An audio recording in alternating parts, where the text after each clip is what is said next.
Once again, Star Wars Empire at War Forces of Corruption has received an official update from Petroglyph, its developers, which includes several fixes, performance improvements, and some highly requested changes for modders.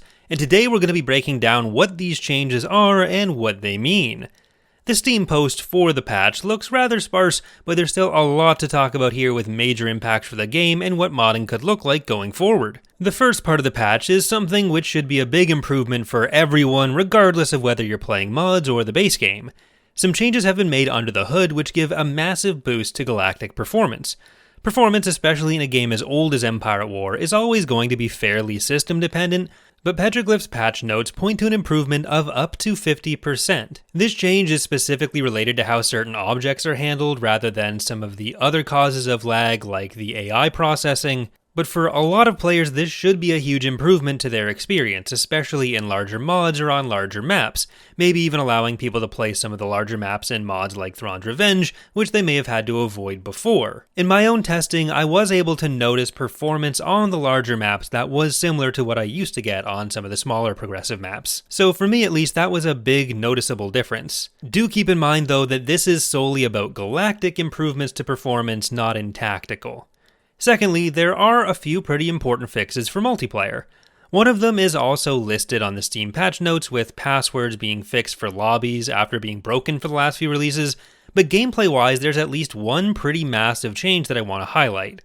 In prior versions of Empire at War, if you're playing skirmish and build a mining station income upgrade, that upgrade would only apply to mines you built after doing that research. So it wouldn't apply to your original mining stations. If you wanted to improve those, you'd basically have to hope that your enemy would destroy them and allow you to rebuild them. This is no longer the case, so upgrades will apply properly to all existing objects as well as new construction. This came along with a significant amount of other gameplay fixes, like some fixed cooldown timers on units like the TIE Defender and Rogue Squadron in the base game, and an interesting change to how units are selected when they're coming out of hyperspace.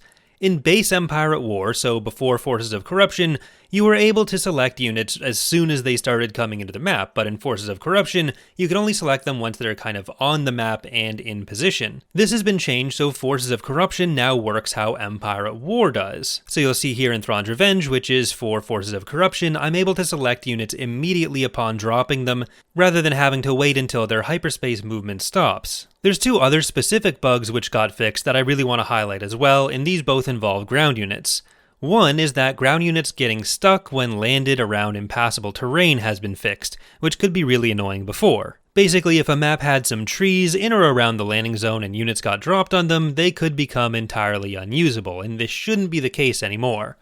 Second, when you're using ground transports, the weapons and abilities for the garrison units would stay behind where you loaded them in.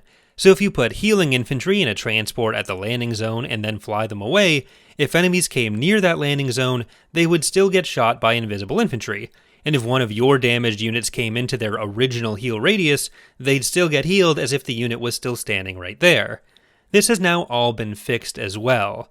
There were a few additional issues with garrison units in bunkers being unable to shoot properly, including not having the range bonus they're supposed to have when garrisoned if the unit was coated with hardpoints, and that's been fixed as well, making bunkers a lot more useful. The last set of major changes I want to talk about are primarily useful for modding.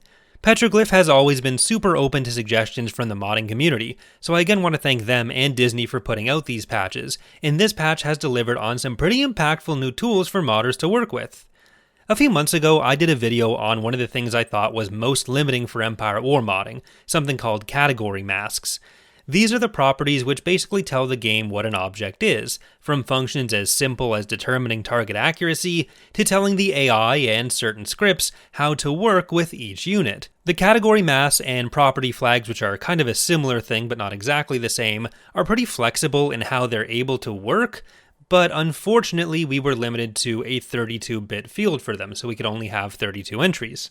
This is no longer a problem as those fields have been expanded from 32 bits to 64 bits, massively increasing the possible category types we can use, and it's hard to overstate just how big this change is, even if it sounds kind of boring and technical.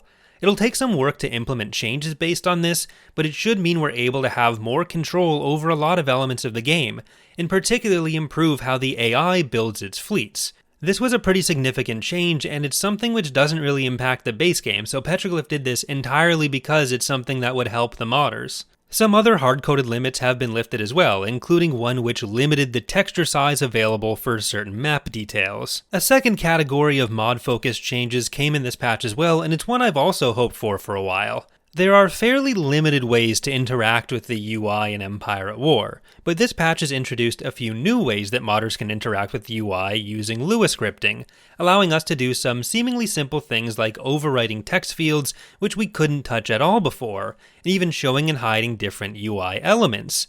There's still a few limitations on this, like the Lua line seemingly only being able to interact with buttons and UI elements that existed in the base game, but even with this limitation, several things which were impossible before can now be done.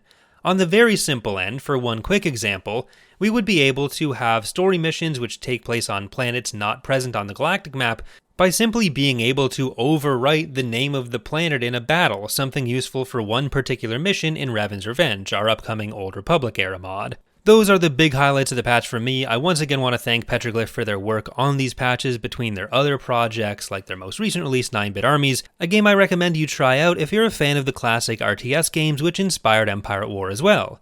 Ever since the multiplayer patch in 2017, these updates have helped breathe continued life into Empire at War and especially the modding communities as we've come up against some pretty hard walls. So without these patches and their willingness to listen to suggestions from modders or listen to our complaints, none of what we've been able to do in the last several years would have been possible.